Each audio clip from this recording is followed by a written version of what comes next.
So we want to start with something serious. You've recently challenged Donald Trump to a fight.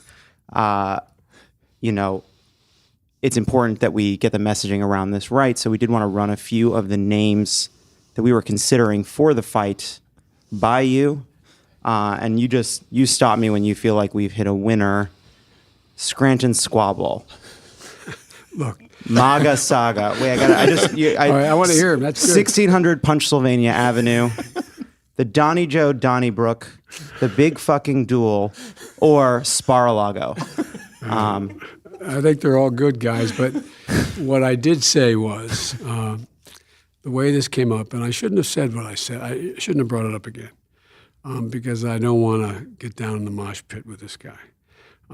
What I did say back when he was running, when he made these comments about being able to grab women in their private places and so on and so forth, all that. I was asked during the campaign whether or not do I regret not being able to debate Trump. And I said, if we were in high school, and I did this again, I said, if we were in high school, and he said that in the presence of my sister, I would take him behind the gym. Now, the idea that I would actually physically get in a contest with the President of the United States or anybody else now is not what I said and is not what this was about. But I should have just left it alone. But look, guys, I was, you guys know me. One of the passions of my life is ending violence against women. And I was on a campus talking about how men on campuses have an obligation to protect women, have an obligation not to engage in degrading talk, have an obligation to step up. And women have an obligation when one of their classmates is abused to be able to help them get help, know what to do, speak out, speak up. And that's what, when the president and I did this and you guys were part of it, it's on us. That's what it was about. So it was in the context of talking about the abuse of women.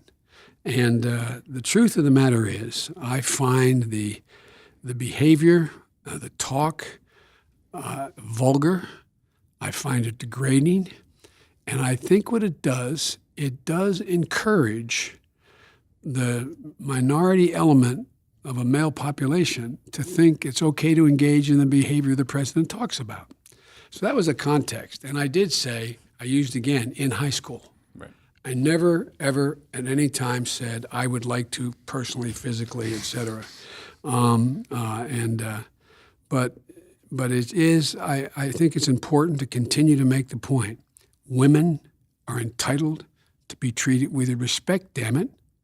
And it's about time we men stand up. We got to be part of the solution. And there's a lot of really good men. Matter of fact, I'm going up in New York and I'm presenting awards that we came out of the It's On Us campaign for women and men who are heroes who step in and stop people from doing what they're doing.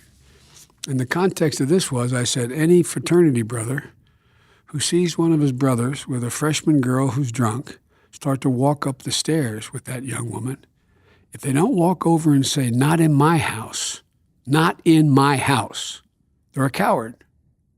Now, maybe the guy's 250 pounds and you're 150 pounds. You don't have to confront him physically, but you have to say to everybody, look what Charlie's doing. You got to step up.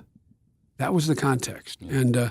But I shouldn't have said it. I shouldn't have repeated what I had said during the campaign about if we were in high school.